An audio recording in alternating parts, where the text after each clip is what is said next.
Ready? It is 7:01, and we will call the meeting to order. Madam Clerk, would you please call the roll? Michael Del Santo. Present. Valerie DiPaolo. Here. William Dietzick. Here. James Morelli. Here. Toni Morrison. Christopher Palmieri. Here. Jack Perry. Here. Jennifer Klock. Here. Paul Chaplinsky. Here, thank you. We have a quorum. Will we please rise for the prayer and the flag salute? Got the Dear prayer. Heavenly Father, we come to you this evening asking for your direction and guidance. Keep us focused tonight on what is best for Southington and her people. Amen. Amen. And if I can ask everybody, I'd like to ask for a moment of silence for Dolores Longo, who we lost about a week and a half or so ago. Dolores was a longtime business person, planning and zoning chairwoman, was also on the town council and the fire commission, among many other dedicated years of service here, over a few decades of service. So if we don't mind, let's please have a moment of silence for Dolores.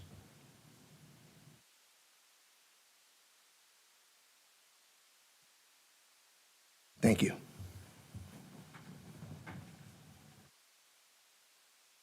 Pledge allegiance to the flag of the United States of America, for which it stands, one nation, under God.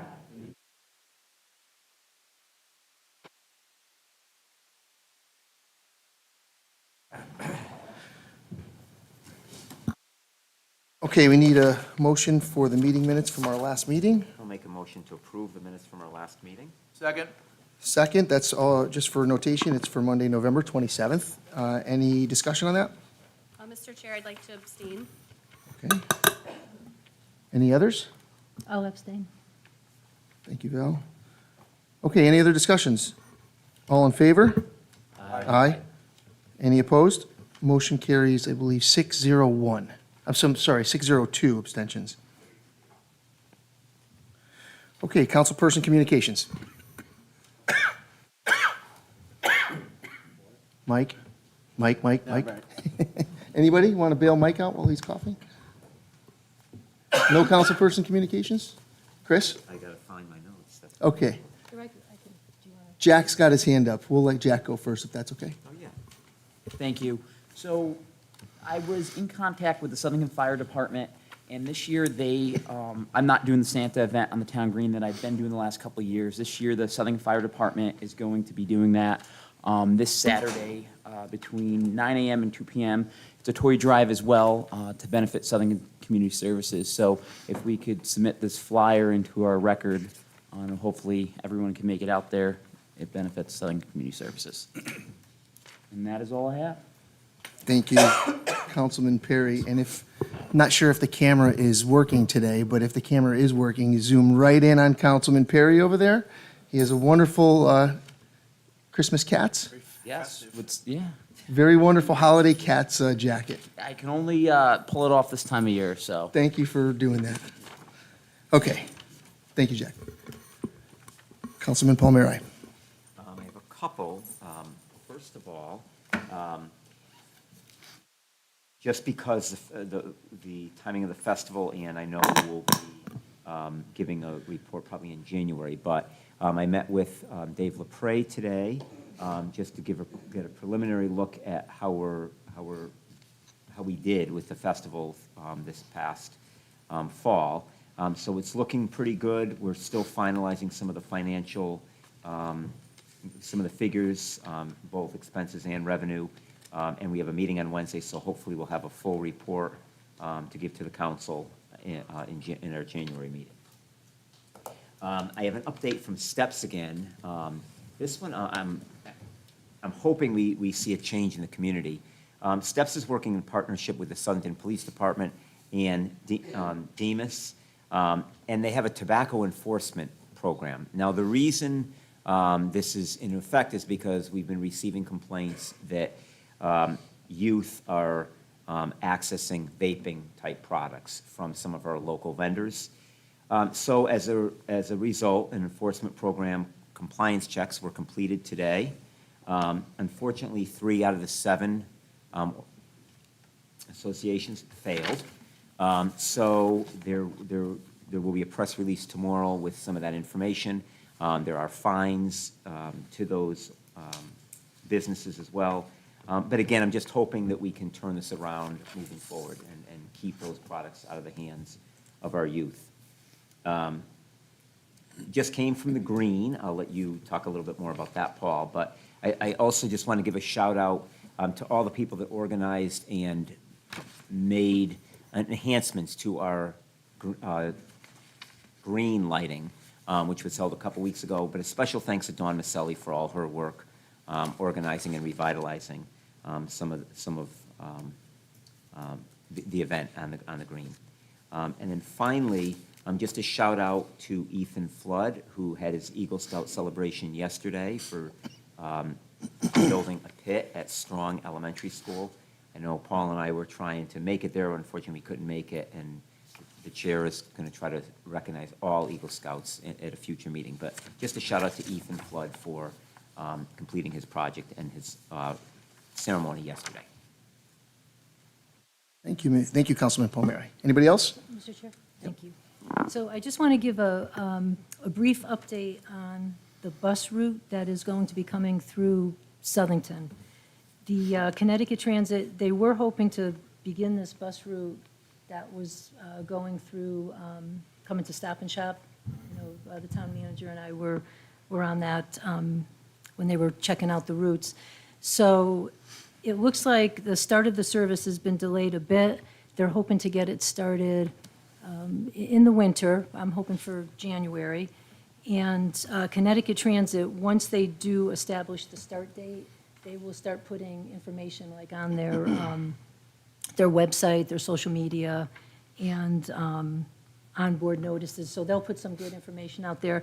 I'll try to stay on top of this. I'm sure, I think, Annette, maybe you stay in touch with Ryan McLaughlin. And so I just think it's important because people have been reaching out and asking if the bus route is going to be starting. So that's just an update on the bus. And then with the holiday things going on, Bread for Life has a holiday market that they have every Saturday, for 3 Saturdays.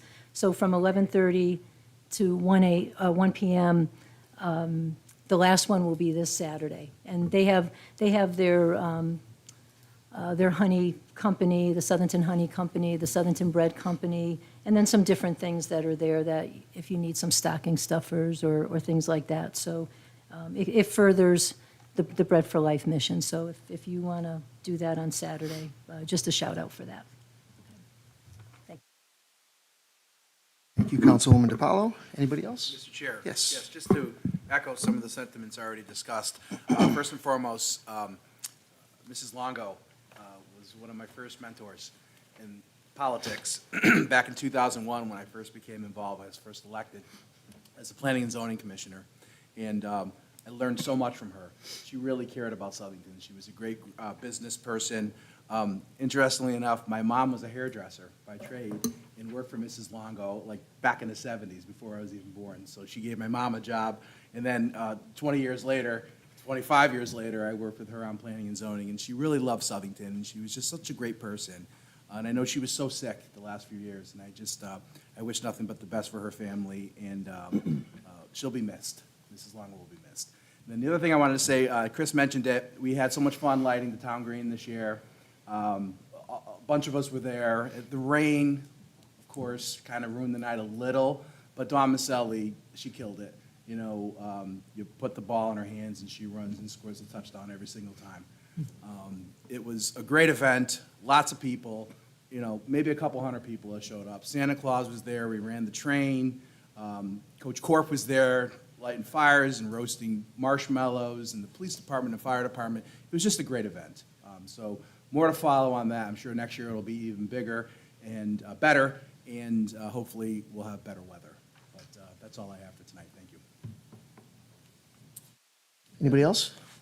Just have one brief thing. 2 Saturdays ago, I had the opportunity to ring the bell for Salvation Army at the Stop and Shop with Rotary people. And I wanted to comment how generous everyone was at that store. I was there, I think, from 3 to 6, and by the end of the shift, the kettle was so full you couldn't get money in it. I believe we'll be back out again this coming Saturday, a bunch of us. And so again, thank you to the people that donated, and let's keep it going. It's the best way to put it, Jim, is people of Southington, they never disappoint. When you ask them to come through, they always do. Yep. Okay. Thank you, Councilman Del Santo and Morelli. Anybody else? Okay, I have a few items.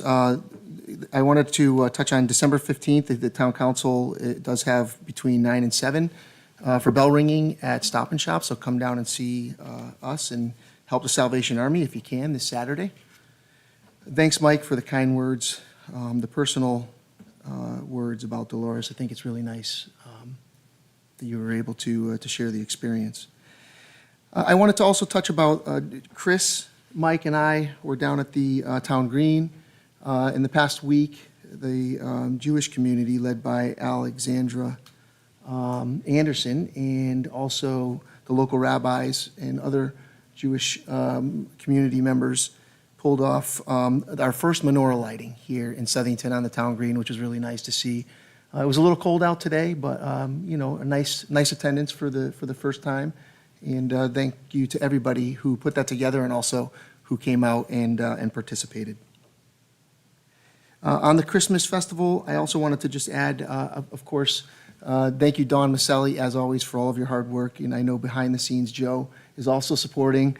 And also a special shout out to the American Legion, who was who also helped, and also Soka and Diane Thompson, who helped to create events for the children and their families during the Christmas festival downtown last week. I had a great opportunity this past weekend to learn a little bit about the Southington Fire Department and participate in a training. There's going to be a note coming out for council members to consider a similar training in April or somewhere thereabouts, where the Southington Fire Department is putting out a day's worth training for you to sit in a classroom, learn a little bit about how responses to emergencies occur in town, specifically with fires. This past weekend, learned a little bit about how our firefighters approach a fire from both sight, sound, smell, touch, etc. In the classroom.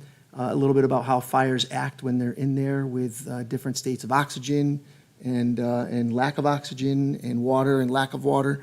And it was really enlightening to sit through the classroom and then also participate in a live burn training as well. So had the opportunity to go into a real situation with about 15 to 18 firefighters, and it was a great experience to be with them and in a controlled way fight a fire and learn a little bit about how it works. So thank you, Southington Fire Department, for the opportunity to do that, and I hope other council members will follow on at the next one as well. I know the town's corporate council also participated in that a day or two prior to my participation. I wanted to shout out to Ethan Flood. Chris, you mentioned the Eagle Scout. Ethan did do a Gaga pit at Strong Elementary School. I did have the opportunity to attend the Eagle Scout ceremony this Sunday at 3:30 this afternoon, which was yesterday, and we presented Ethan with a town council citation from all of us, so that he would have something there. It was very well represented. Colleen Clark was also there from the Board of Education, and a number of family, friends, other scouts, scoutmasters, etc., at the Episcopal Church downtown. So it was a really nice event. Congratulations to Ethan and his family. Ethan comes from multi-generations of Boy Scout, Eagle Scouts in his family, including his father, grandfather, etc. So there's a great lineage. We learned that in Troop 45, he and his father are the first father-son Eagle Scouts to be in the troop together. So it was Southington's first accomplishment there, and Troop 45's first accomplishment with respect to Eagle Scouts. Fun fact, only 3 to 5% of the Boy Scouts, enrolled Boy Scouts, make Eagle Scout. And when you do the calculation in the world's population, it turns out to be about 0.02% of the world's population is an Eagle Scout. So these are highly sought after individuals, and we hope that they will continue in their current manner, but also become future leaders in the Southington community. I have two other items. I'd like to just announce that I intend in January to announce a technology subcommittee.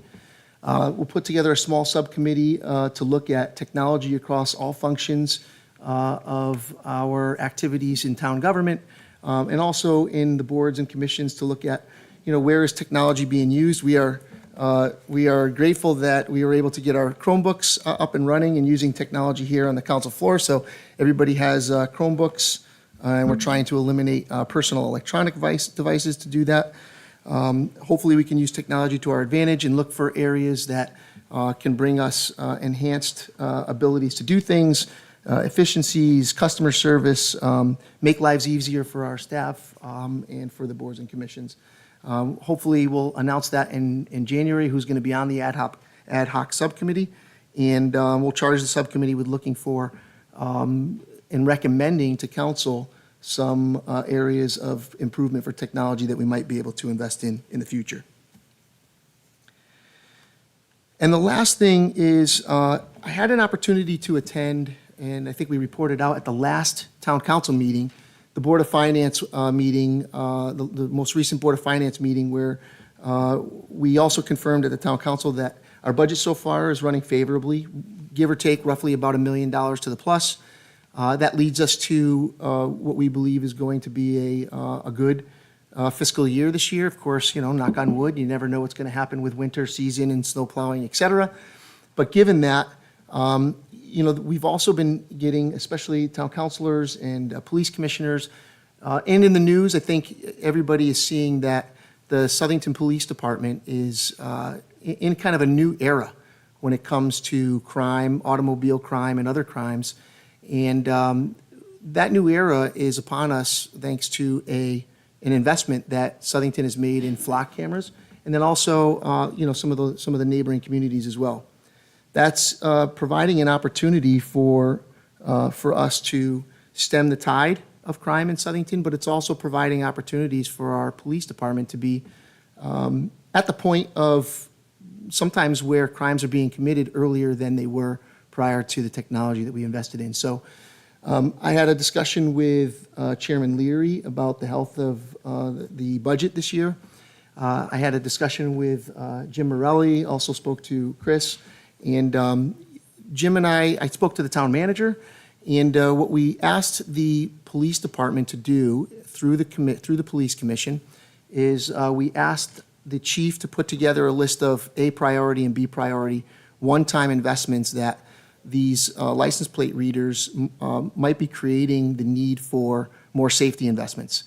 So we've asked the chief to put together a list of critical areas and secondary areas.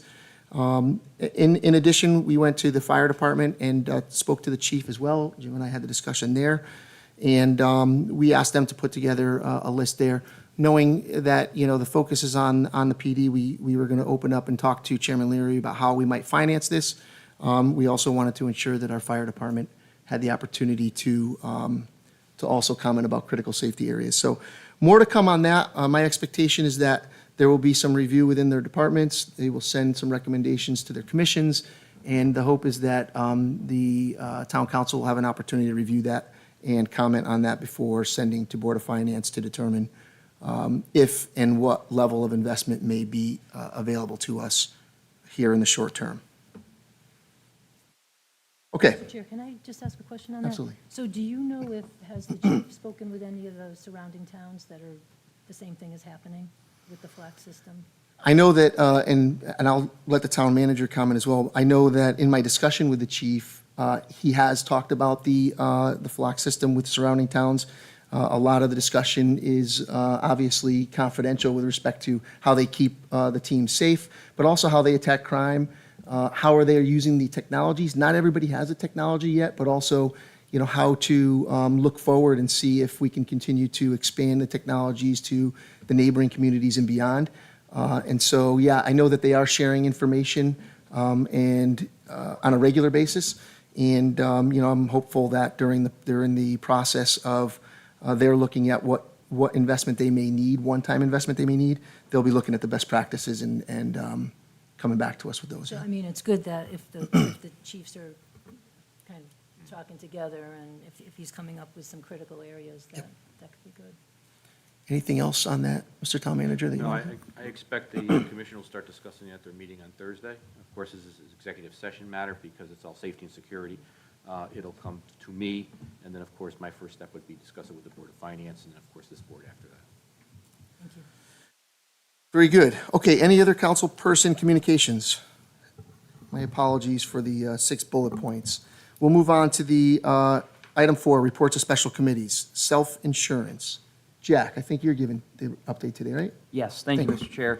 So I attended last week's self-insurance meeting. I had to leave early, so I reached out to Jim Bowes, and he sent me an email. And there's 2 main items that we discussed while I was there, for the most part. The first one is the committee voted to accept the consultant's recommended cost figures for the 24-25 fiscal year budget of $29,658,470 with no use of reserves at this time. This is the starting point for the 24-25 budget. As many of you already know, the Board of Ed starts their budget process a little sooner than the town manager does. And this helps to develop the starting figures, both the cost recommendation and any potential use of the reserves will continue to address the next few meetings. And then the second item that was discussed is the actual claims through October report submitted by the Board of Finance Department shows approximately 277,000 lower claims than projected through October. Final numbers for November were not yet available, but preliminary summaries from Anthem showed that November's claims exceeded projections by about 450,000. So pretty much we're 173,000 higher than projected, but that is preliminary because we don't have the final numbers on that. And that is it. Excellent. Any questions? Okay, Public Works, Mr. Thank Del you, Santo. Mr. Chair. Yes, we met on Wednesday, December 6th, a couple of items to discuss. Ms. Turnquist reminded everyone that the transfer station is now going to be open every other Saturday until around April. You can get both the end of this year and 2024's calendar is up on the website. So make sure everyone downloads that so we don't load up our trucks and head down there and find out that we're closed for the week. It's every other week. Ms. Turnquist also reported that with regards to leaves, that all of the zones have been completed, and they did another pass of Zone 1 and 2, and they were moving on to Zone 3. This was about a week ago. So as long as the weather continues to cooperate, they'll finish all zones at least twice. And then the S word, snow, we talked about that, and she reported that the contractors have all been sent award letters and are prepared to be called in when necessary. Hopefully, not at all, but I think it's inevitable, unfortunately, here in New England with the snow. We talked a little bit about Recreation Park. The pool is 52% complete, the pool house is 55% complete. The pool liner is installed and looks great, and the pool house is coming along as well very nicely. She does not anticipate any issues with the projected opening of the 2024 season for the pools. We had a long discussion on roads. We all know that roads were a hot-button issue, especially during election season, and people want nice, safe roads to travel on. So we're working on a plan right now. In order to get all of our roads great, up to snuff, it would be a lot more than, unfortunately, what we have in the budget each year for roads. So in order to kind of prolong some of the repairs that we do, we're coming up with some ideas that the committee is going to discuss, and we're going to investigate and talk with other towns and find out what's successful and what isn't. And then hopefully by February, we'll come up with a plan that we can bring back to the town council to ensure that we can maybe make some better repairs to some of our roads instead of putting Band-Aids on. And some of the ideas are really great.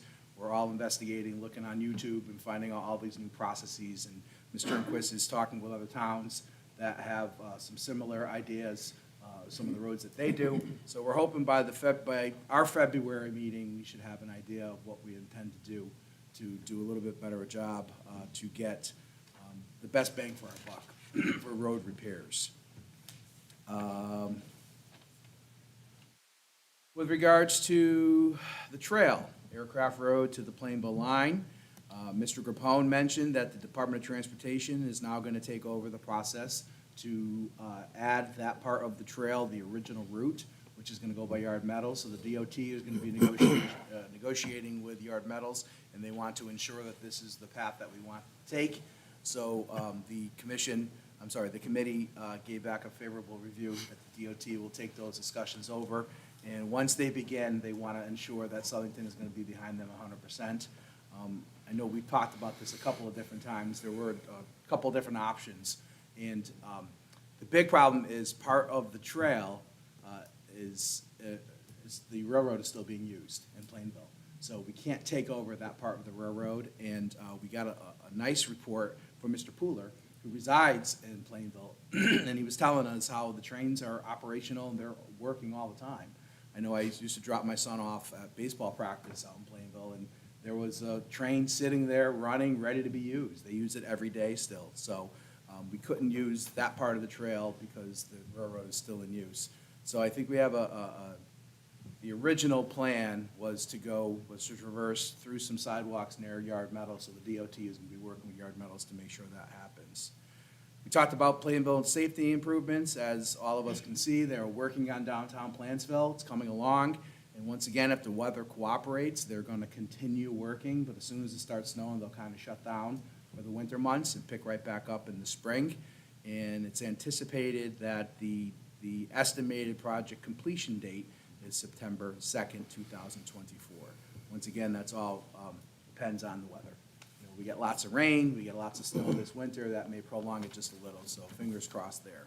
And then lastly, Mr. Pocock had mentioned that he'd gotten some phone calls from constituents with regards to streetlights. So if anyone happens to drive by, or if your street has a light that's out, please contact one of us, please contact the engineering department, or any of the town hall, call anyone, let anyone know, we'll get out there and fix those lights right away. Process is on the website also. Yeah, you could look on the Southington website, and the process is there as well, but it's just as easy as sending the town council an email, say, hey, Main Street, there's a street light out, let us know where, and we'll make sure it gets reported to the right person. So he had asked if I could mention that tonight at tonight's meeting, because I know he's gotten a couple of phone calls with street lights out. I think that's just about it. Jack, anything I missed, or Jim? I did want to comment that, back on the trail, Sure. I didn't realize until the meeting that the trail will not follow the railroad tracks all through Plainville. So I thought it was going to just be around Yard Metal, but it's going to follow the Farmington Canal, the old Farmington Canal route, behind Norton Park. It's going to go behind the downtown, behind the police station, and actually under 72, or the highway, and it'll connect with Farmington right near the airport. So it doesn't make sense that there's going to be a change in that route. Jack had something. Yes, I just want to add, during the discussions of the road repairs in town, I just, want to make it clear that, the consensus seems to be no chip seal. I remember in 2017, residents coming to the council meeting with bags of chip seal that they've harvested from their homes. So just want to let the residents know that that is off the table. We, all agree that that is not a method. But like Councilman Del Santo stated, we have a lot of road repairs to do. I think the figure was about $75 million, and we're doing about $3 million a year. So we have to try to stretch our dollars. I guess Annette Turnquist has been doing a phenomenal job at researching and talking to contractors. So we are definitely in good hands. I would love to still see we talked about hot in place asphalt, repair, where I've seen it done in other towns, and I'm sure that there's a street in town that we could do a pilot if it's cost prohibitive, of course, or, there's an incentive to do it. I think it's, based on my research many years ago, it was a very viable option on longer roads, but I have not done my due diligence since, but I will definitely be following up with Annette on that. Any other questions on Public Works? Thank you, Mr. Chair. Before we close Public Works, I just wanted to, well, first of all, thanks for the work on that. The roads are really important. We heard a lot about that. I do want to just make a public statement about the linear trail that, as we get going, and I don't not necessarily want to open it up for debate right now, but I am very much opposed to eminent domain taking of land. And I don't think that whatever happens with the linear trail, I think we have to work as hard as we can to make this work without taking property from somebody. The trail is a wonderful resource, and I 100% support the trail as a resource, but I really think that we can find a way to work with everybody who is involved without the taking of land. So I ask whoever's going to be involved with the town and the state to put that into perspective and try to ensure that we are working with the people who own the properties and finding amicable solutions that's a win-win to bring the trail to fruition. Okay, Library Building Committee. Mr. Councilman Morelli. Thank you, Mr. Chair. We had a meeting last Wednesday, the 6th, and the majority of that meeting was discussion regarding the exterior finishes on the new library. After some debate, we came to the agreement that we were going to use a fiber laminate board on the outside of the building with a terracotta accent strip. The drawing has been redone by DRA. It just got released on Saturday. You'll probably see a picture in the newspaper. We did not finalize the coloring because we're looking at colors on the internet, and we want actual samples of the material before we make the final decisions. So we're very close, and that was pretty much it for the meeting. Questions? Yeah, Councilman Palmieri. More comment. I was able to attend that meeting. I know it was suggested by Paul and your committee originally, and then it was followed up as well. Are you able, when you make the presentation to planning and zoning, are you close to having that final design so that it's more, as accurate as possible? It's been updated. Okay. There was some debate with myself and the architect over the weekend because they took a color sample from the manufacturer's website and they matched the color on the drawing, and it doesn't look like the color that we think it's going to look like. Right, right. So again, remember some of the comments were, don't go unless you have the exact representation. It was a very difficult discussion because I really didn't let them off the hook, but the bottom line is, until you see the actual material in place, in the daylight, you don't really know what the color's gonna look like. So I suggested that they modify the color to look more red. It looks a little orangish to me. Yeah. But they said, listen, this is the color sample we got for the manufacturer. We have hard samples on the way, and once we get the hard samples, we'll show you. And so don't be fooled by the representation. It may not be exact what you see, but I think everyone will be really pleased with the new look. I really do. And then the other point is, regardless if you can get that in time, the final decision will be with the building committee. So it's going to come back to the building committee. Yes. Even if you can't get it in time for planning and zoning. So I think that's important. Yeah, to there'll be share. more discussion before we actually nail it down, because we have other options as well, so, on color combinations. Great, thank you. Is that all for your report? Yes. Any questions? Yep. Jim, just quickly, the cost, I wasn't able to be at that meeting, but the cost for the changes to the outside, is it not too prohibitive? Well, I know it's you a- and I have had It's discussions a about good that. news, bad news. We're over budget by about $340,000. We thought we had all the add-outs in from the first design. Remember, we had some things we wanted to put in, but then we took them out, and we said if we have extra money, we'll put them in. But there are contingency monies that are in our budget that look like we may be able to harvest some. So at the end of the day, the town manager agreed, we're pretty close, pretty close. Thank you. So The just ace in the hole is still, of course, the library board is still raising money, so that's the ace in the hole. Yeah. So just to further elaborate for Val, so at the meeting, there were 3 options that are still alternate, which is the patio for the children program, the patio, the main patio, and then the signage with the retaining wall. Okay. So those are the 3 that are still, correct me if I'm wrong. They were alternates in the beginning. When we got the grant, we put them back into the project, and since Right. we did the facade again, we took them back out of the project, Okay. so. So we talked about modifying the facade to take some money out to balance the budget, and We don't, we nobody wanted to decided do that that. we're not doing that. We're gonna stick with the design Good. upgrades. Good, okay, thank you. Okay, any other comments or questions on that? And I would say, just in closing, from what I also heard when I was at the meeting, the 3 levers that can be pulled are also countered with some contingencies that are built in.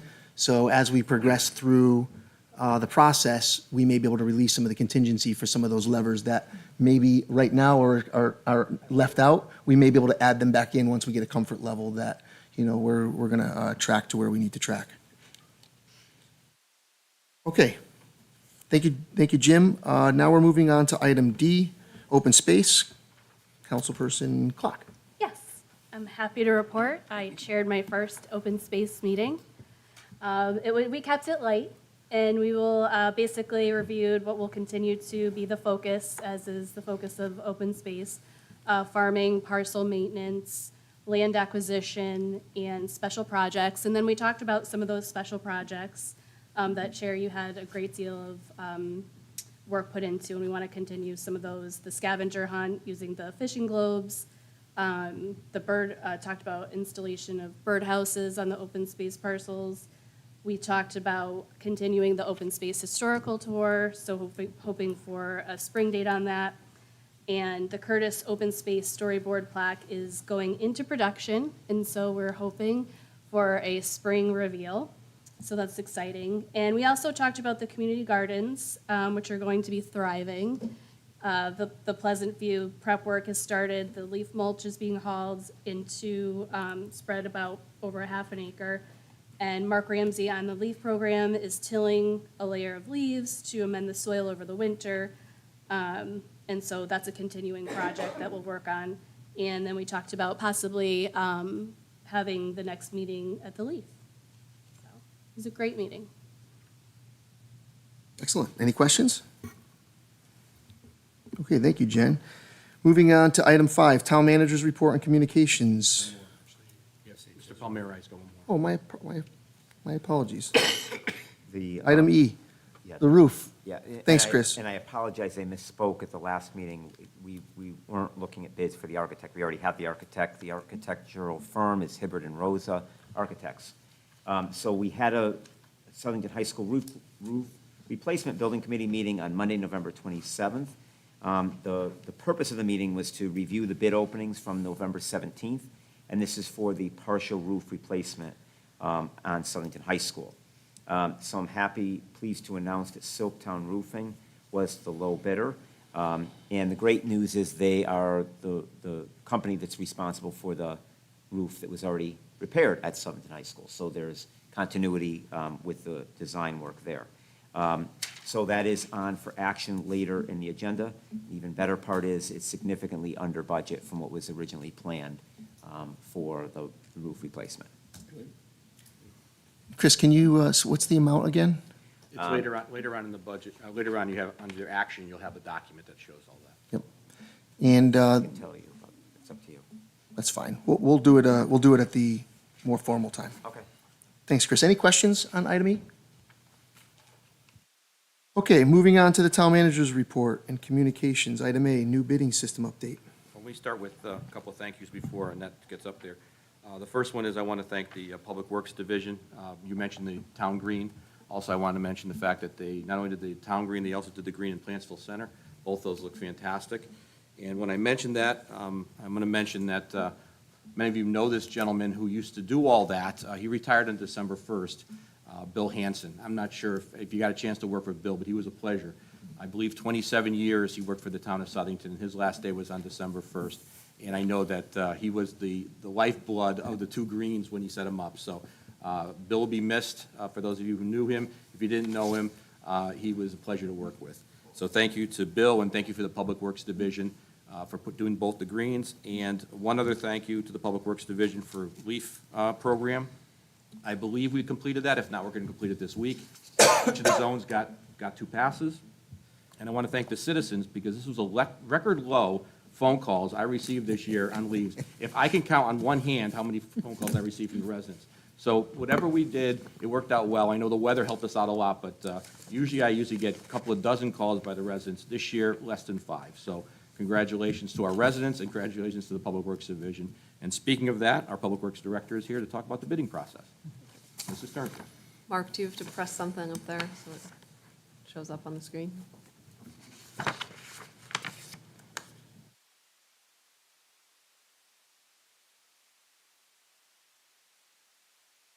And is it possible that the file is open in an extended desktop?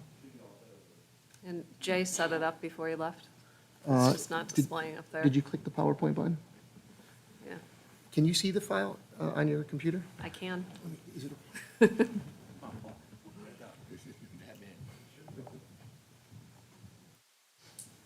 While we're working through technical difficulties, if anyone would like a donut, they're delicious. I hammered a half of one. Yeah, they're great. Go grab a donut. Hard apples. Yeah, right. Mrs. Turnquist. Thank you. Good evening. Minette Turnquist, Director of Public Works, Town Engineer. As the town manager mentioned, we have a new bid management software. It's for us to use internally and also to hopefully make things a little easier for our vendors. There's a few modules that come with the software, so I wanted to just give you the highlights of those. The first one, hold on. The first one I want to talk about is the bid management. And this is basically the module that takes us through the process of actually creating a bid and just standardizes the whole thing. First, you select a template for the new bid. There are various options. You can select a quick quote, which is basically when we get 3 quotes for things that are under $10,000. There's a general selection, and that would be for physical items such as office supplies. There's a professional services option, which we would probably use often, and that'd be for engineering design of a road, a bridge, what have you. And then there's a public works option, and that would be for new parking lot construction, our drainage bid, sidewalk bid, things like that. The next section in this module is bid information, and this is where we enter the general information such as the project title, the due date. There's a category section. Categories could be like highway, street, and bridge construction, could be roofing contractors. There's more categories in the software than we will ever use. There's a vendor notification section, and this is where you tell the program to email the vendors once the bid is complete. There's room for contact information, engineering estimate, which of course is for only internal use. You can enter licensing requirements, whether the job is prevailing wage or not, bid bond requirements. There's a section for the pre-bid meeting, whether you're going to have one or not. If you are going to have one, you enter in where and when.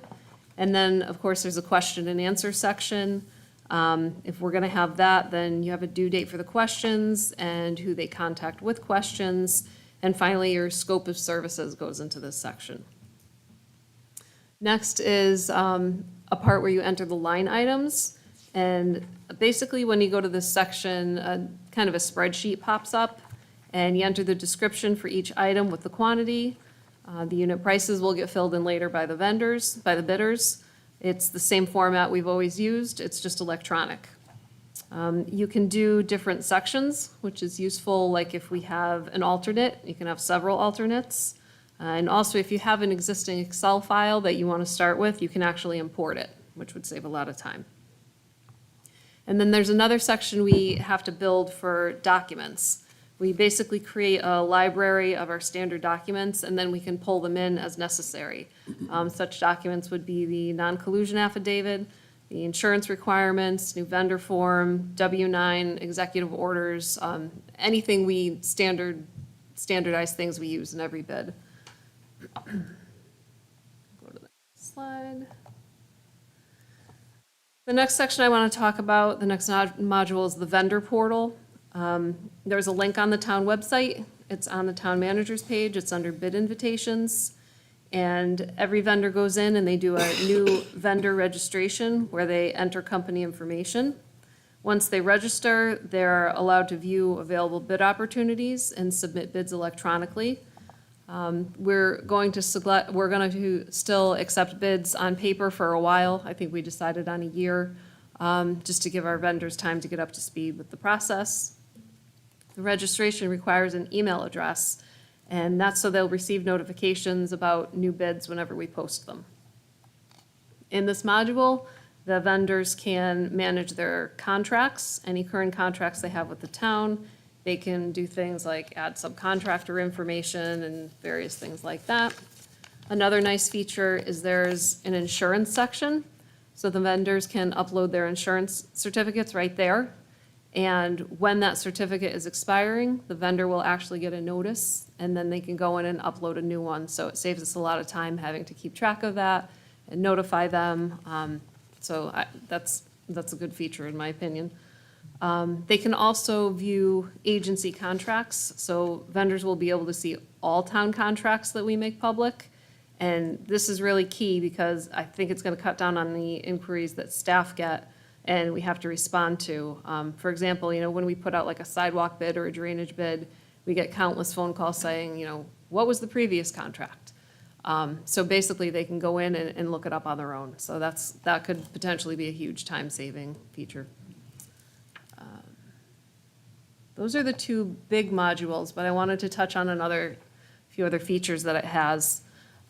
There's a bid spec library, which I think I'll find particularly useful, but we have access to literally tens of thousands of bids in the Planet Bid system. You can search by keyword, category, agency, state, a whole bunch of other criteria. And we can use these to create our specs if we're bidding something that we haven't before. It's also useful because some of the current specs, it says if they're, for lack of a better word, piggybackable. So if it's a current contract, it's something we're doing, we could potentially use it. There's another section for vendor management, which lists all the vendors that are registered with Planet Bids, gives company info, their contact information, their classifications, such as if they're a minority-owned business, a woman-owned business. Sometimes we do have criteria for some of the jobs we're doing, so that's good information to have. It also gives all of their licenses. And I mean, Planet Bids is across the country, so there are some from California, but they also have the city of Hartford, so there are some more local contractors. So that could be of good use. There's a contract management section where once the bid is awarded, we enter it as a contract, and we can search all of our own contracts by vendor, department, fiscal year, contract date. There's a whole bunch of different selections there. And the last thing I just want to mention is the Help Center. I find with a lot of software, the Help Center really isn't all that helpful, but this one in particular I've found very useful. It has user guides for the bid management, the bid spec library, the vendor management, and the contract management. And it also has a very long list of questions and answers, which I found to be very pertinent. The town and the vendors are encouraged to contact Planet Bids with questions or issues. And I have to say, so far, they've been very responsive. They've been very helpful. We all had training. I think the training went well until we get into really doing a bid. You don't know what you don't know, but I have confidence that they'll be there to answer questions for us. Speaking of which, I would be happy to try to answer questions for you, keeping in mind we haven't done a bid with it yet. So if I don't have the answers for you, I certainly write it down and get back to you. But if you have any questions about what I have presented, I'd be happy to try to answer them. Okay, thank you. And any questions? Jack? Thank you, Mr. Chair. Annette, I want to thank you and the whole procurement committee, as well as Jay Baker, for doing your due diligence. You guys, you went over and beyond. Obviously, this is something that I wanted to see happen, so I'm so happy that it happened, but I was kind of a little taken away when I realized how many options were out there, because I didn't realize that. So it was a task, and then at that point, we saw presentations, and it was awesome to be able to see what other towns are doing. And then now, has experience or is played with it a little bit, and I've learned even more tonight what Planet Bids can do, which is awesome. So I do have, a couple things, a couple questions. When do you anticipate putting out the first bid? Do you have an anticipated timeline? I think the first bid I'm going to tackle is the streetlight maintenance bid. I would like to put that out this spring, so I'll work on it through the winter, hopefully figure out the process a little more. That was my second question. Do you know how long it will now take to create a bid? Well, I think the as first you- one's gonna yes. take a while, but I think after that, it's gonna be very quick, because that library that we create is such a time saver. And I think when we have a new bid, it's gonna save a lot of time too, because, you know, it's not, you know, there's those bids that we have every 3 years, the recurring, it's easy, you change the dates, you put it out. But when it's something new, it's difficult sometimes to find something to start with. So that spec library will be huge for that. Yeah, it's like a boilerplate, right? And you pick and choose what you need in each bid? No, or- they have actual bids that other towns have put out. I mean, there's tens of thousands of them. So if we, you know, obviously, we've done roofs, but say we haven't done a roof. I mean, you could go in there and find a roof spec and basically copy and paste it and modify it to what you need. So, But the town will be creating the bids, you guys have templates already there, so Yeah, then it's the- just kind of fill in the right. blanks, correct? right, yeah, there's basically two different things. There's the other town's bid specs we can use in examples, but then we also create a document library, which is all our kind of boilerplate things. And those we can just pull into each spec. Do you have any plans or, you know, what's the strategy on reaching out to vendors, new vendors, current vendors, and trying to get them up to par on this new software? We obviously, you mentioned it, we discussed that still paper bids will be done. I think Mark was the one that really wanted Yeah, to we have move a it. lot of mom and pops. I want to give them 1 year to get up to speed. It's unfortunate that we don't have email addresses for all our current vendors, because if we did, Planet Bids would have sent out a notification for us. They did send out a notification of any vendors in Planet Bids, but unfortunately, that doesn't include a lot of ours. So there is a notification on the town website, you know, we can make it more bold if we need to. I'm certainly gonna let anybody we use, when I come across them, know. But yeah, it's just, you know, this meeting, if we could get the word out on social media or the town website, you know, we're giving them a year, so we have some time. And I will say, as I mentioned briefly, Planet Bids did say, you know, if our vendors do have difficulty, they're willing to help them too, because I do know some of our contractors don't use the computer too often. And the last question I have is, you mentioned that when a contractor or vendor creates a profile on Planet Bids, they're going to be able to see all the town contracts, previous contracts, and bid results.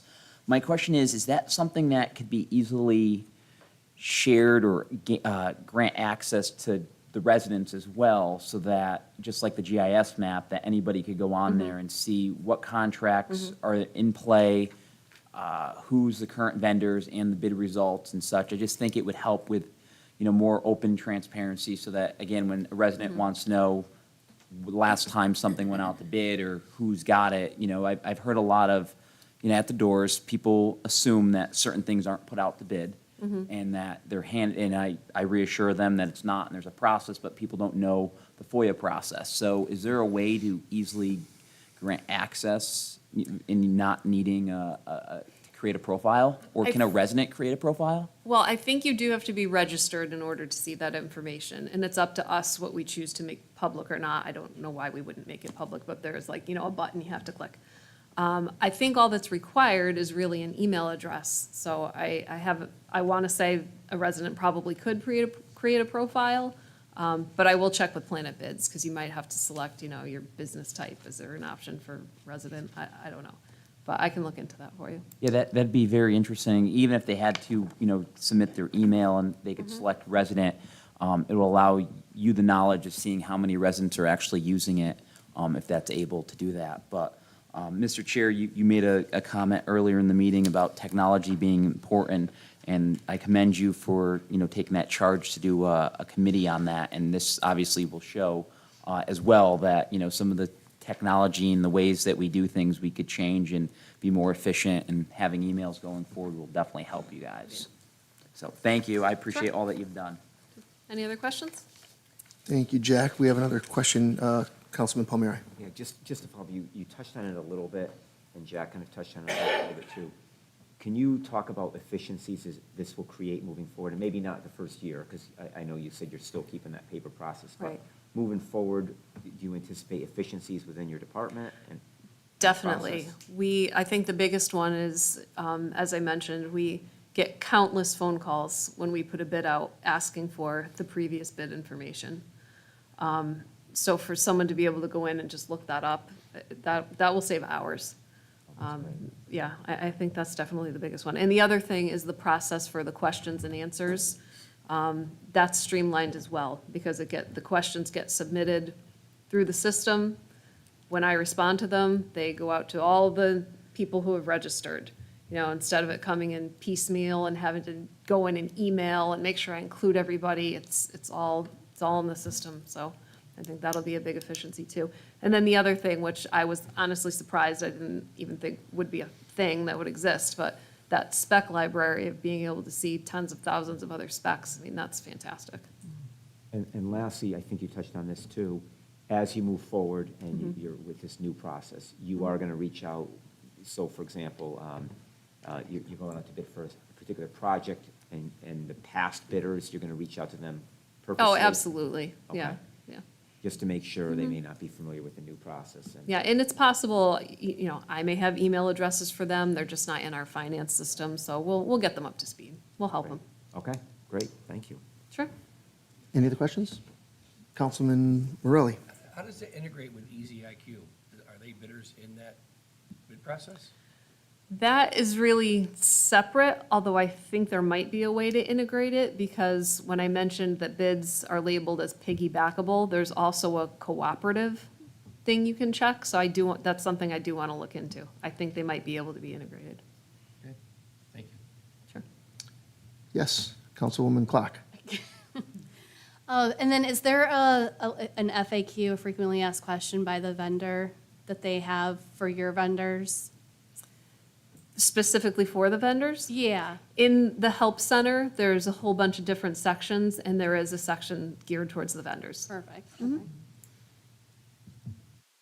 Other questions? I had one. I just want to add, this is not just the government side. This is all. This is Board of Education, too. Education. Yeah. Bill, all set? I'm all set. It wasn't mentioned in there. I'm assuming that there's some sort of a reporting tool on this as well. Oh, there's all kinds of reporting, I just haven't gotten that Okay. far yet. So, you know, can make charts and graphs, and yeah. if you don't mind, Mr. Town Manager, just maybe make a note, put it on the calendar. Maybe 6 months from now or so, after we get the first handful of bids, just maybe give us a report out, how it's working, if we can see the first statistics. That'd be great. Maybe something to do on an annual basis. Okay, any other questions on the bids? Thank you. Thank you. Annette, for coming out, staying so late. Mr. Town Manager. I know, the night is still young. Most of you remember that the town of Southington approved the battery project for the water pollution control facility. The Board of Education spent some time researching this, and I received notification from the superintendent, and I see Adam is here tonight to discuss the fact that the Board of Education has recommended that this project move forward for both John F. Kennedy Middle School and Joseph A. DePaulo Middle School. And Adam, you want to take or actually, you want to introduce somebody else? Yeah, sure. Okay. Adam, for those of you who don't recall, he is our energy consultant. Hi, everybody. Nice to see you again. I'm Adam Teff, General Manager of Titan Gen. I'm an energy consultant for the town of Southington. So as Mark mentioned, we had presented a project for the wastewater treatment plant, battery energy storage. It was basically a lease arrangement for RWE to own and operate a battery storage system, pay the town of Southington for the rights to use that location. So we got that contract approved, and then we started the process with the Board of Ed, basically the same thing, but for 2 additional locations. They went through a process of evaluating the offer, did some site visits. We had, a pretty good lengthy process with the Board of Ed to get that approved, which happened a couple weeks ago. So my understanding is that in order to move this to the final phase, another set of lease agreements would need to be authorized by the town council. So we're here to update anybody on those projects. If anybody needs a refresher, I have Greg Carey from RWE here with me tonight. He's a representative from RWE.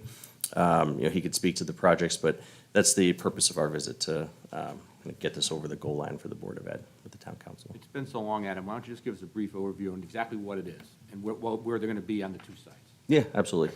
I don't want to step on your feet, Greg. You want to take it? Sure, be Okay. happy to. Thank you. In summary, the battery storage projects are designed to provide grid stability to Eversource so that they can meet their peak demand, customers' peak demand periods. And that, generally speaking, is the summertime when everyone needs air conditioning and there's a tremendous surge in demand for power. As Adam described, we would be leasing approximately 850 square feet.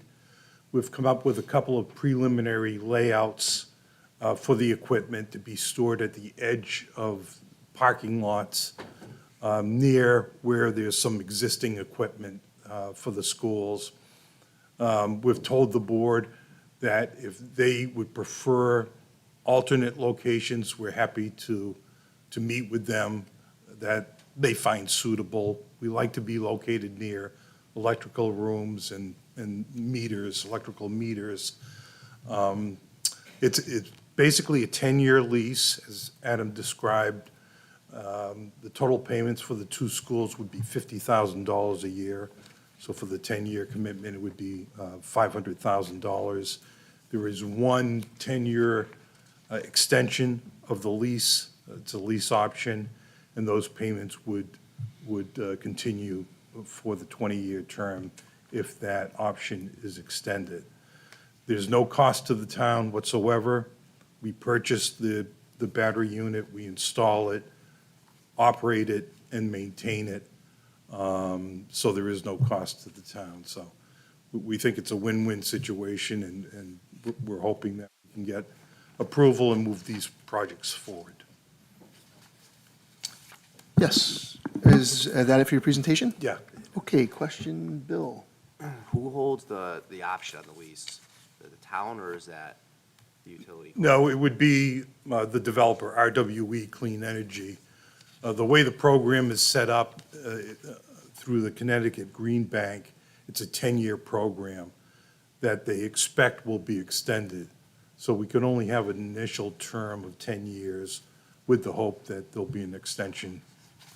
So just to be transparent, so I was on the council and I voted yes to the sewer plant. I voted yes to that one. The concern I have with this one is that, you effectively tie us up for 20 years. You can say it's a 10-year, but you have the option. So we are at risk for 20 years of tying up school property. I think that's a little different than a water treatment facility. So, that's kind of my concern is it negotiable? It could be 5 and 5, or is that really your guys' structure thing? It's 10 and 10, and that it is what it is? Yeah, we would really need to make this type of commitment, and these batteries are very expensive. We would need a minimum of 10 years. And so specifically the Apollo one, we're losing, looks like 4 parking spots, which, I'll defer to Chris on that one, but I'm going to guess that parking is scarce over there as at any of our schools. And that's really my concern is the sewer plant, fine, and, I'm not, $50,000 a year is a lot of money, but to give up that very, very crucial space at a middle school is, no one heard of pickleball courts 5 years ago. Now everyone hears about it. In 20 years from now, they could be looking back on something like this and say, that 850 square feet could have been used for any number of things. And I'm really hesitant to, bound a future council or policymaker to, a 20-year, I would never enter into a 20-year lease on anything. So for me to sit here and say, I think the town should on school property for 20 years, I have some hesitation with that. Yep. Well, we've indicated to the board we're willing to work with them if there are other locations on site that they would prefer us to look at. We're happy to do that. Other questions? Val, did you have a question? No, go ahead, Mike. Mike? Thank you, Mr. Chair. So I have a question with regards to what you said earlier. You want to be near a power room or? Electrical room. Electrical room, right. Why school? Does it have to be on a school?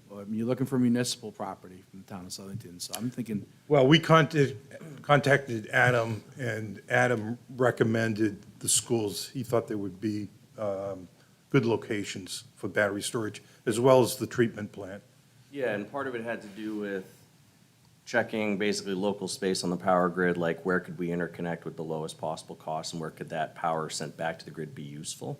And since, I work for the town, I've been keeping my eyes open for opportunities to bring more projects together and lower the cost. A trade-off between 800 square feet and at each school and 50,000 a year plus tax revenue for the town, right, would be, kind of a fair trade for that. So there's certain places on the grid in Southington where interconnection would be more expensive and others where it'd be less expensive. So these were the most favorable locations for that. Did you happen to look at our property on Old Turnpike Road, the transfer station? I would have to go back and check my notes. This is going on about a year ago. The thing that's important, though, at this point is that the incentives that have been secured for the project are tied to the address, correct? Yeah, And we they're- the were interconnection. in a competitive bid situation through a bid that was prepared by the Connecticut Green Bank. So we bid with other developers, and so these projects were approved based on specific Yeah, locations. and the incentive is basically tethered to the address at this point, so relocating them, Let's start the process. yeah, basically void the incentives that you had. And I think, the point about, working with the Board of Ed, I think one of the concessions RWE made was, this, could really only move forward if they find an agreeable physical location that the board and the facilities folks felt comfortable with, that it wasn't going to infringe on, something in the future that they might need. Yeah, and the board obviously was comfortable with that and gave their approval based on that. Adam, we had an application a couple of years ago, came, I believe, through the Public Works Department on East Street for something just like this, correct? Is it off of East Street, I near the may power not have line? been It was before Adam's No, time. Oh, it was? Yeah, exactly, it's the same situation, it was on the Yeah. East Street open space / leach site. yeah. From what I remember, we didn't think it was a valuable idea because of the noise. It created a hum. So was that like an industrial or like a grid scale battery storage project? I'm just not sure what it was. Is this 'cause- different? I mean, the project that you're talking about today, does it make any noise? So we, again, this is part of the process that we went through with the Board of Ed. We organized an opportunity for members of the board to go and see a system just like it. And also, one of the concessions RWE made was that they would do a sound study to make sure that, what was promised in terms of sound would ultimately, be what the project entails. And also if there was sound mitigation that the board thought was necessary, that it would be at RWE's cost as well. Yeah, these issues you raised, we spent literally hours talking to the Board of Education about, and we produced an audio recording. And a of sound analysis to show, sound waves and things like that, Okay. and gave the opportunity for a site visit, so. I only ask because Kennedy's in a residential neighborhood, Sure. and we've. Well, it's actually quieter than their chiller, so I know that, there's Well, other, yes. yeah, right? And that was something else that we came about, which was part It's not a of, selling feature. Yeah. yeah, well, I've been to parades that were quieter than that thing. yeah, yeah. Well, again, part of that sound analysis was something that the board asked us to do to make sure that, and they were- whatever they were equipment goes comfortable with there is not ultimately gonna create. I just any don't want to system. saddle these neighbors now with another project that's going to create a hum and a buzz when it's 7 o'clock at night and they're sitting in their backyard eating a Right. hamburger or a donut. The same concerns were voiced by the board, and Okay. we've agreed. We don't believe that there will be any impact, but if there is, we will be responsible for mitigating it. How? Well, it'll depend on what the sound is, who it's impacting. There are different technologies you can use, sound barriers, and other things that can be done. And that'll all be at your cost. Yes. Thank you. Other questions? If I can just elaborate on that, I was at the Board of Ed meeting, and I know Mark and I lived this with the sound issues at Kennedy, and it really isn't Apollo at all. It's Kennedy because of the residential area. So the noise is coming from the air conditioning units outside at Kennedy, so that's really seasonal, of course. It's when everyone has their windows open in the summertime that you hear it the most. But I think it was also discussed, it was a while back at the board meeting, the sound generated from this may be outside of, seasonal noise. Is that correct? Well, I mean, I It'd be all think. year round. No, it's primarily summertime Okay, is when the battery's in operation. all right. So then the concern is, if we already have the noise from the air conditioning unit at Kennedy, now add this noise on top of it. So, and this is, Yeah. this is something else that came up. So, I mean, neither Greg nor I are sound engineers by trade, so, take this as sort of a layman's way to explain it. Those sounds, like if you look at them like on a waveform, you can see frequencies and things and sort of, and do analysis of like how things travel and, where it emanates from, distances, like how people experience that sound, et cetera. So basically, if you're looking at that chart, that analysis that you guys put together, you kind of have like the chiller frequency like way up here on the chart, and then way down here, the sound coming from the battery. And, sound in that form is not additive. Like it's not like you take this sound wave plus that sound wave, and now you have more sound. Right. Sort of like whatever the loudest sound is. Is what you're going to hear. Yeah, that's what you hear. And with your concept, it looks like it's actually further away. It's to the south of the residential properties, whereas, so it's further away from the residential properties, so. Yeah, I mean, and the idea is to make sure that if the board isn't comfortable with, where, RWE would like it to go from a cost perspective, I mean, that's enough to stop the project. So Yeah. it's, Yeah. and again, not saying that there's like, whose final calls it, I don't know, but from the board's perspective, I think we were trying to collectively be very flexible Right. Yep. insofar as where that equipment ultimately goes, because we understand that there was that sensitivity with the chiller. Yep.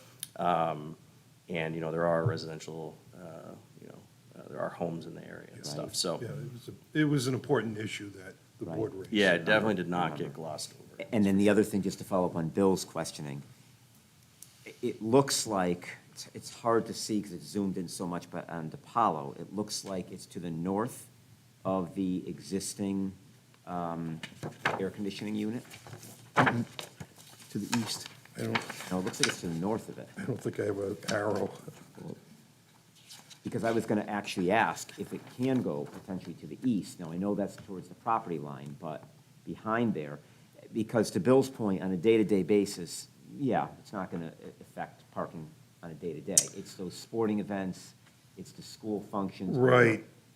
And at the Apollo, the board did ask us to provide some alternate locations. Right. Which we did. We haven't finalized which of those options are the preferred. Location. I don't know how close it is to the property line, but I would suggest to the east of the existing units is probably best. It may be too close to the property line, I don't know, but there's no parking back there, and it's kind of dead space already anyway. Yeah, I mean, look, I would say, the ideal location, provided it isn't cost prohibitive, I mean, that's usually the thing that would,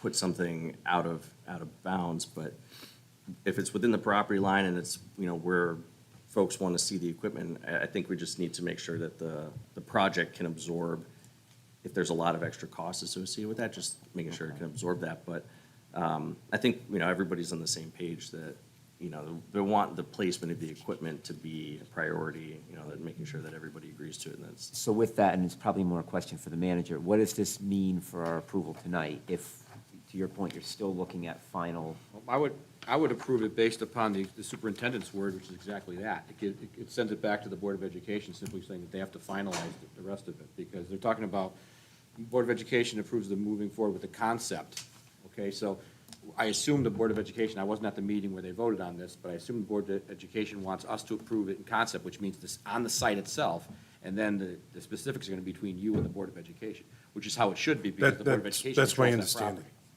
property. Yep. Okay, So, I Councilwoman guess DiPaolo. just to summarize, the concerns about DePaulo Middle School is the location, as far as the parking, right? Not so much the noise. No, because it's We're not really- really in it's the armory. residential. Yeah, Right. And Kennedy, then, it's residential. the noise, right? All due respect to the manager and the superintendent, the gentleman that comes here and yells at us about the noise at Kennedy is not going to the Board of Ed meetings. No. He's gonna be here. It's going to be here. You can say, whoa, now we got another it's like a concert over there now between the Right. chiller and this thing. And I get it, it may not be as loud as the chiller, but. Right. So I mean, No. I'm just wondering if those, like the Board of Ed is approving this in concept, these are issues that just need to be kind of fleshed out.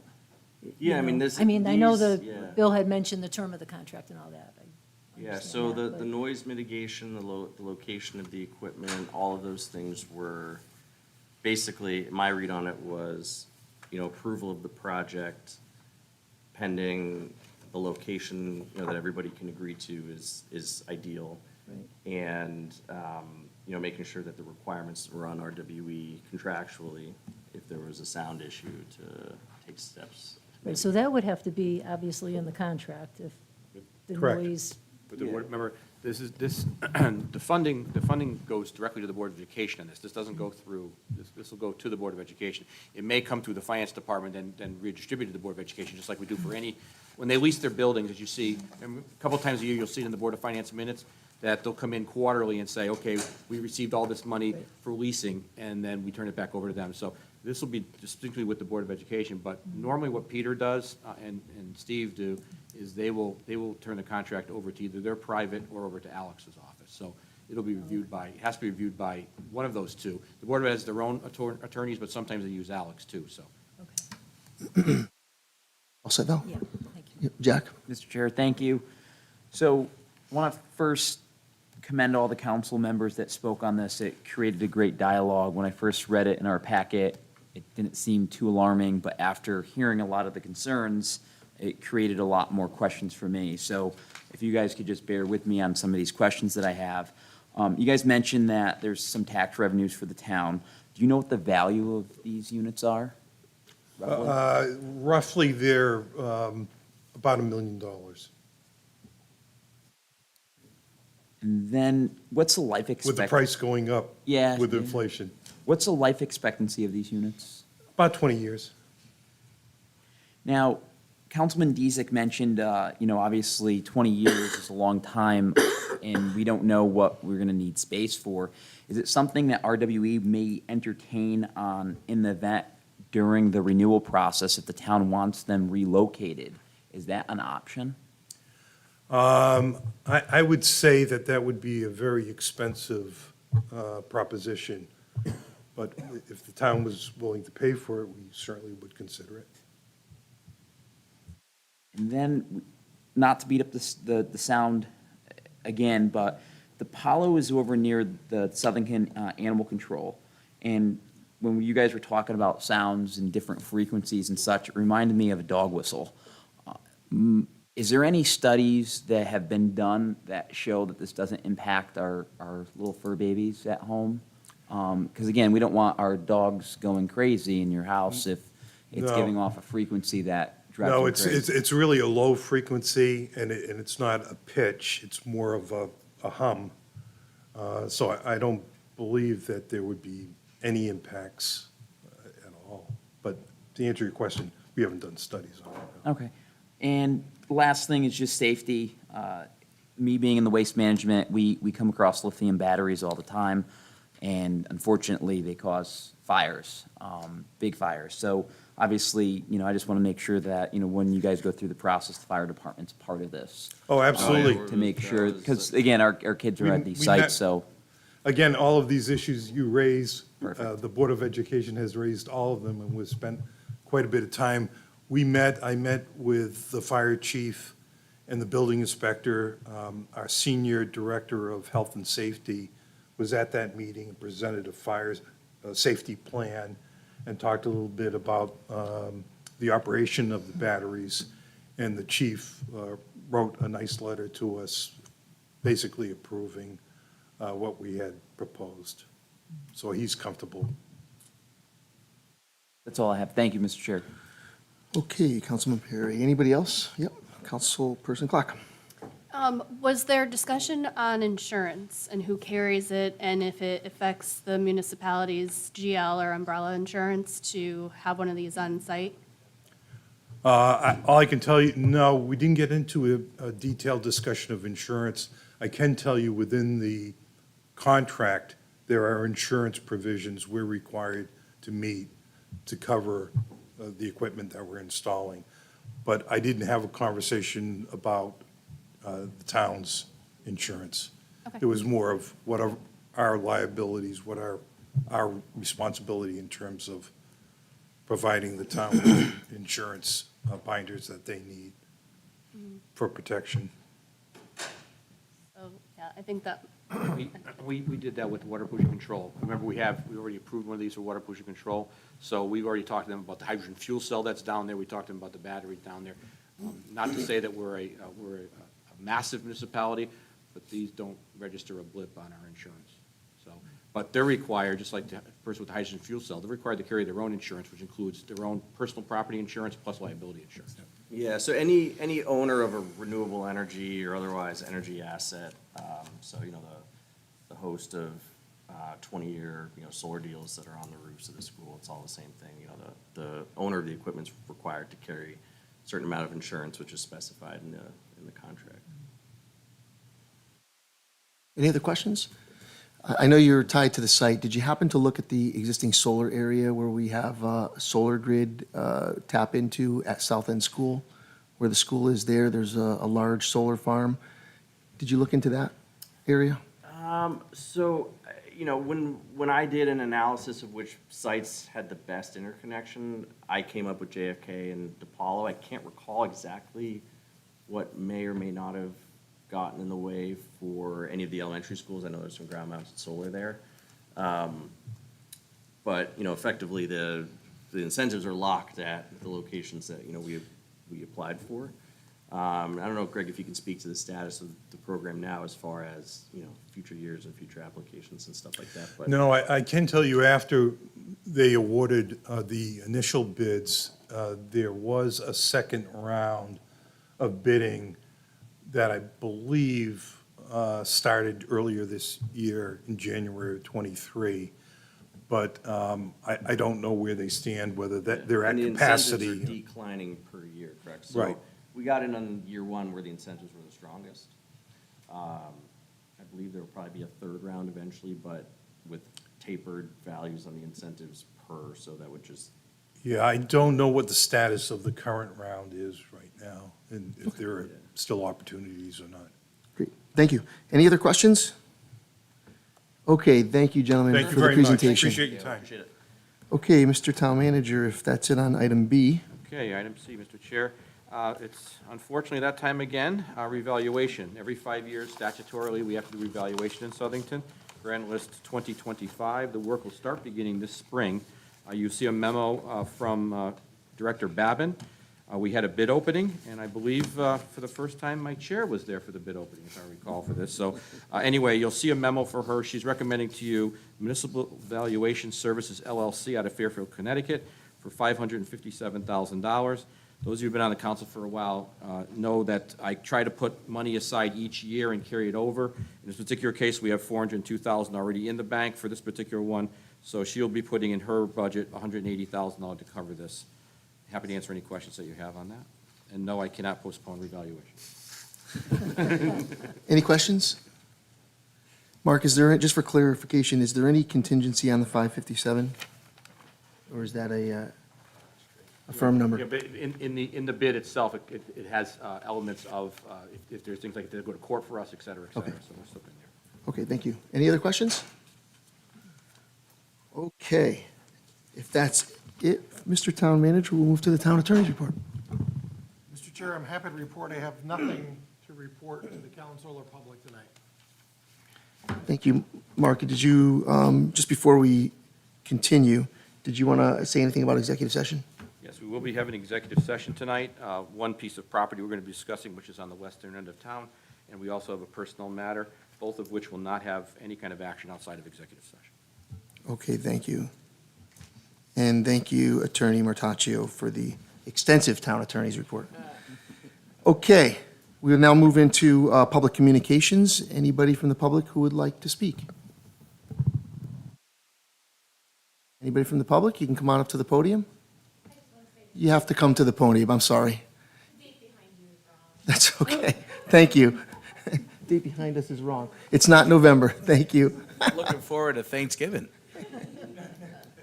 Anybody else? Thank you for pointing that out. Anybody else want to speak? Last call?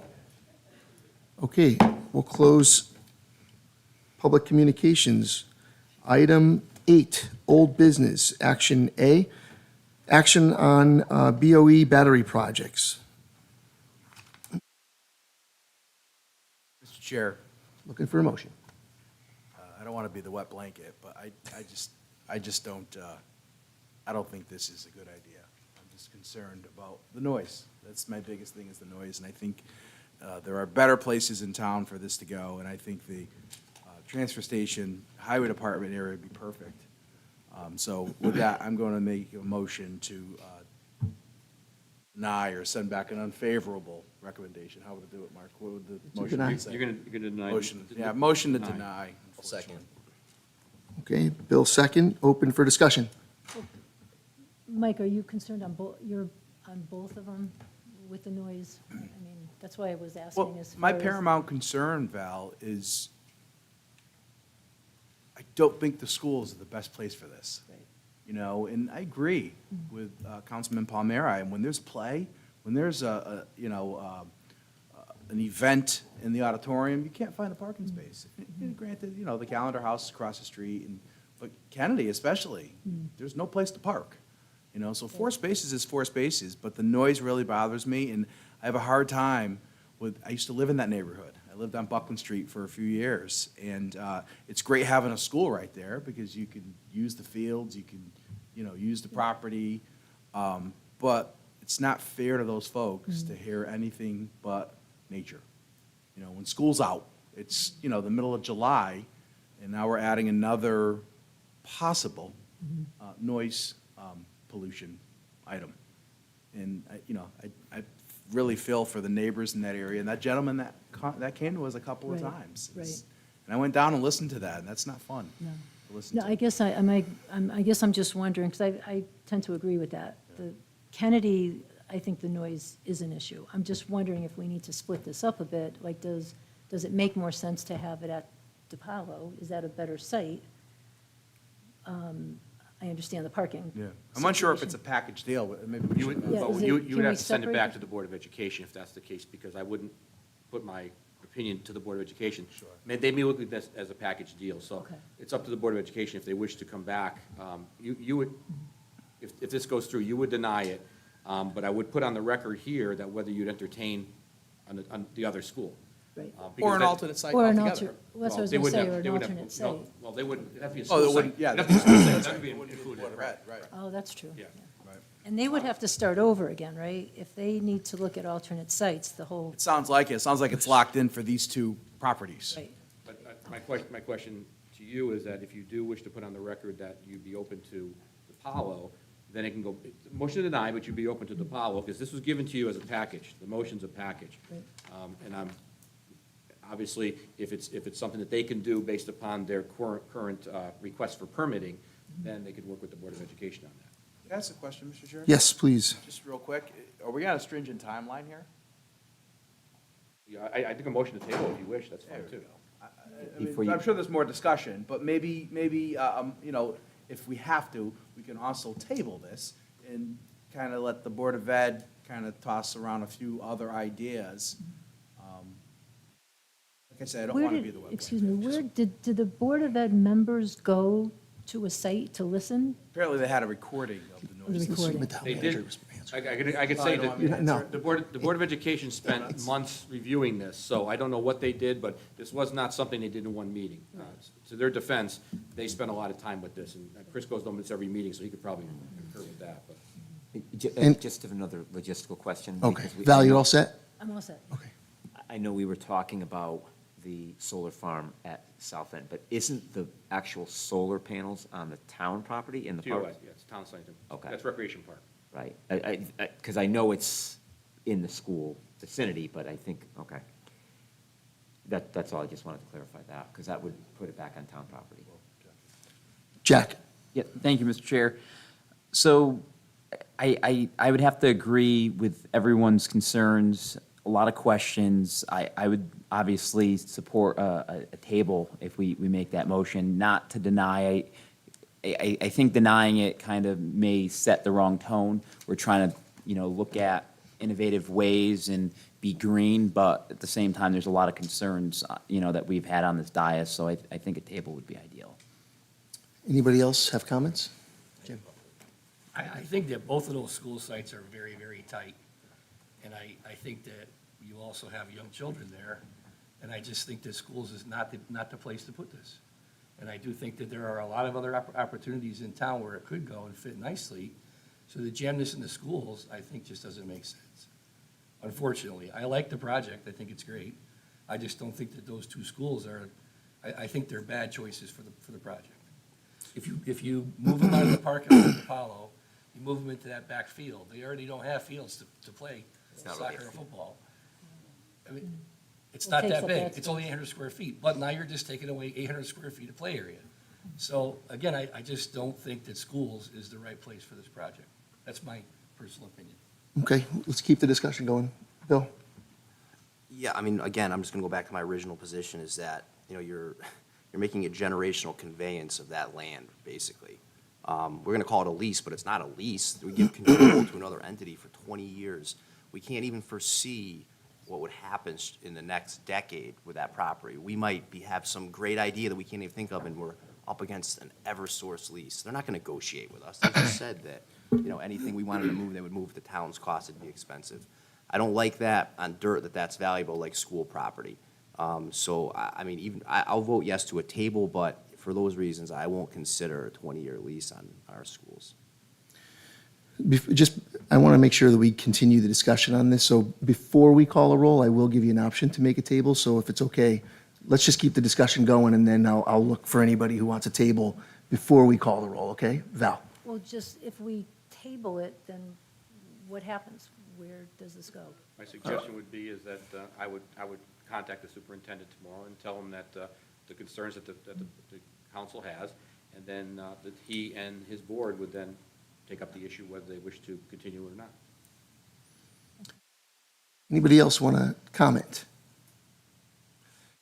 I'll only say that, I agree with, I'll agree with the vice chair, Jim. I think for me, the schools are not the right place for this for a variety of reasons. For safety factor, these are fairly new technologies. Jack, you mentioned, the fire department. They haven't been around that long. So I would hate to be the guinea pig town where the first catastrophe occurs, and it occurs on our school site with children close by. So for me, safety is an issue. I do have an issue with the parking. I'm sure that could be addressed. I think that this is, right now, these two sites are the most financially attractive to the bidders, so these are probably the reason why these were honed in on versus alternate sites. I don't think that, we have an obligation to make a decision that's strictly based on financial for a private industry. This has to be good for us, and I think that there's still some outstanding things that, for me, make me uncomfortable. The 20-year term, Bill brought up a good point that that's not really an option for us. It's 10 years, and the option is not necessarily in our control.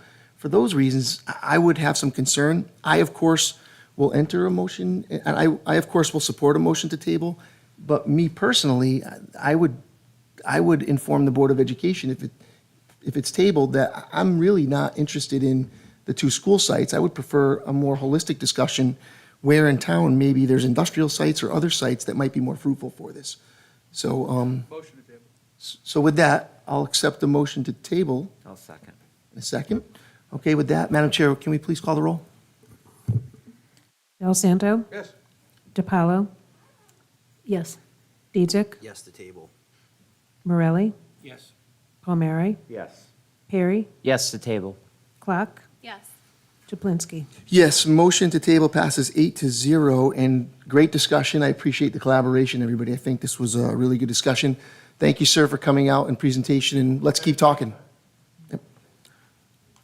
Okay, Old business, item B, action on SHS roof replacement contractor. Mr. Chairman, Chris? I'll make a motion to award the bid to Silktown Roofing out of Manchester for a cost of $2,098,255. Second. Okay, we have a motion and a second. Any discussion, Chris? Once again, just a reminder that this is the company that did the first portion of the roof. They did a good job with it, so we've worked with them in the past, and I think they will continue to do the work well at the high school. Other questions, comments? He had me at under budget. Significantly Under under budget. budget, yeah. And I'll say, Chris, what I was trying to drive at earlier was that this $2 million spend was a referendum topic that passed referendum. So for those who may be watching remotely and you're hearing about a $2 million spend, this was approved by referendum by the electors last November. So this is the continuation of the execution of the referendum. And Mark, correct me if I'm wrong, it was $5 million that was approved? Well, Or 7? 7 in total, I think. it was, it was substantially more than this. Okay. This is a piece. Okay, any other comments? Okay, Madam Chair, can you please call the roll on this one? Del Santo, Yes. DiPaolo, Yes? Dedzek, Yes. Morelli, Yes. Palmieri, Yes. Perry, Yes. Clock, Yes. Chaplinsky. Yes, motion passes 8-0, and I'll put the first dollar in for the Madam Town Clerk. I called you Madam Chair. Oh. So I'm the first. I didn't bring the jar. Okay, item C, action on 2025 grand list revaluation recommendation. Motion to approve as presented. Second. Okay, we have a motion and a second, and for clarification, it's for municipal valuation services in the amount of $557,000. Any discussion? Just a comment, I do think it's important, I noticed in the memo, so Mark, it's going to be 20 years since we've had this type of Yeah, like a. full-blown one, yeah, we've gone the route, which is, you all know it, you had the mail-in ones, and then you had the drive-by ones, this is gonna be a full-blown one, so Right. I Kind of- suggest that as we get closer, we'll make more comments, but it's always better to let the people in than not let the people in, because you want them in there so they don't think you have more than you have. So, So we're going to need to let residents know. As we get closer, As we yeah. get closer. Yeah, there'll be whole educational process. Any other comments or questions? Mark, would you clarify, can you, for those who may be watching, can you clarify if this passes, when will it start, when will it end, and when will this be effective? Well, it's gonna start this spring, and it's the grand list of 2025, which is the following, 2 Octobers from now. So it will kick in till the following January after that. So you're looking at least a year and a half before you see this. Okay, any other questions? I just have one quick one. Sure, Bill. I can't check my phones, but, so I'm assuming. Thank you for not checking your phone. I'm assuming there's a state statute that Chromebook. I noticed, by the way, you were shaking. mandates or allows a municipality to enter someone's home for purposes of revaluation. Correct. Well, we could can't say force no. our way in, that's why I say it's always best if you take it from me, I've gone through many of these, and I always let them in my house. Well, my point is, this isn't a town of Sellington prerogative. This is a state prerogative that. Well, most of the times, it's actually a good thing, and I know that people don't think that, but it's actually a good thing, revaluation. Because some people actually are being taxed, we found issues where you're being taxed for things that you don't have, so it works both ways. Mr. Chair? Jack? Thank you. I guess I have a question on this. Based on memory, I believe Cheshire just did a reval. Is it this level of a reval that they did? Do you know by any I'm chance? not sure what Cheshire did. I know Cheshire and New Britain just did theirs, so I couldn't tell you what they did. I just They're not remembered required- that They're not it- required to do this one. We haven't done it in 20 years. Yeah, I just remember reading the article, and based on memory, it was a huge change, and then the mill rate, obviously changed because of that. So I want to say that Cheshire had some sort of reval, I just didn't know what level or how equivalent it was to this The one. theory of reval, John Leary is the best at this, he explains it very well. The theory of reval is that you do have a small shift from business and industry to residential. You always have a small shift. And then what happens is, assuming the town budget doesn't change at all, the mill rate, it would go down to equal the value that goes up. So, but that's not a promise. My gut reaction is that the budget's gonna go up this year, so I'm not guaranteeing anything. But the fact is that this won't affect this year's budget, it's gonna affect the following year's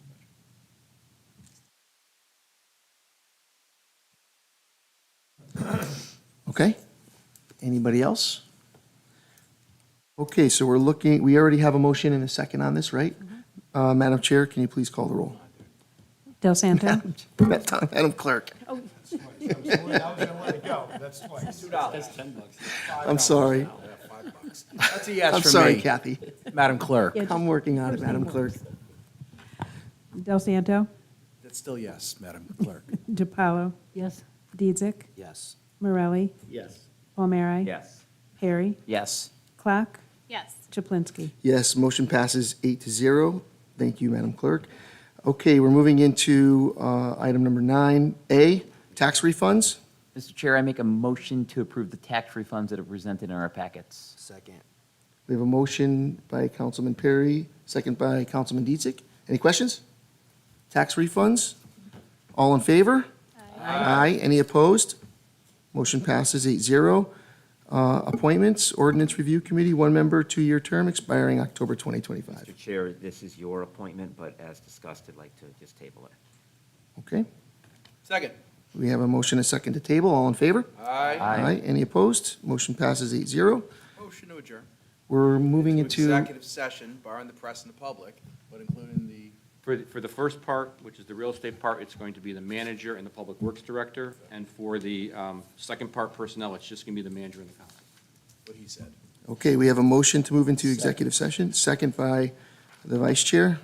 All in favor? Aye. Any opposed? Okay, we're going to move into executive Please session. take a donut on the way out. Take a donut. Cheryl, We're take gonna a use- donut. They're delicious.